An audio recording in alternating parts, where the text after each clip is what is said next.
പോവേട്ടാ പോവേട്ടാ, നമുക്ക് കുറേ കുട്ടികൾ വേണം പോവേട്ടാ.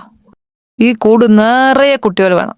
ഓരോ ദിവസവും വീഴുന്ന കുഞ്ഞുങ്ങൾക്ക് നല്ല അടിപൊളി പേരുകൾ കിട്ടണം. ശരിയാ. തിങ്കളാഴ്ച ജനിക്കുന്നവന് തിങ്കു, ചൊവ്വാഴ്ച ജനിക്കുന്നവന് ചൊവ്വു, ബുധനാഴ്ച ബുധു, അങ്ങനെ അങ്ങനെ അങ്ങനെ. ഏയ് എന്താണ് ഈ കാണുന്നത്? ഇത് ആരൊക്കെയാണ് കിടക്കണത്? അതും അടുക്കള ഭാഗത്ത്. ഇതെന്നെ ലവ് സീനാ നടക്കണത്. ആ നേരാണല്ലോ. സാധാരണ പെരുന്നാൾ ഈസ്റ്റർ ഒക്കെ വരുമ്പോ താഴെ ഇറങ്ങാത്ത ടീമാണ്. എന്താ പെരുന്നാളും ഈസ്റ്ററും ഒക്കെ വരുന്നത് ആരും ഓർമ്മയില്ലേ? ഇങ്ങനെ കണ്ണും പെട്ട തീർന്ന് വരികയാൽ എങ്ങനെയാ? ഡോണ്ട് വറി ഫ്രണ്ട്സ്, ഒരിടത്തും ഗ്യാസ് ഇല്ല ഫ്രണ്ട്സ്. നോ ചിക്കൻ, നോ മന്തി, നോ ബിരിയാണി, എന്തിന് ബുൾസേ പോലും ഇല്ല. ആഹാ, ഓക്കെ ഗേൾസ്, എൻജോയ് എൻജോയ്. അപ്പൊ നമ്മ കറവയും സ്റ്റോപ്പ് ആകുമാ? അതിന് ഇവിടത്തെ തള്ളയ്ക്ക് വിറകടുപ്പുണ്ട് ചെമ്പകം. ആ വെള്ളം അങ്ങ് വാങ്ങി വെച്ചേര്.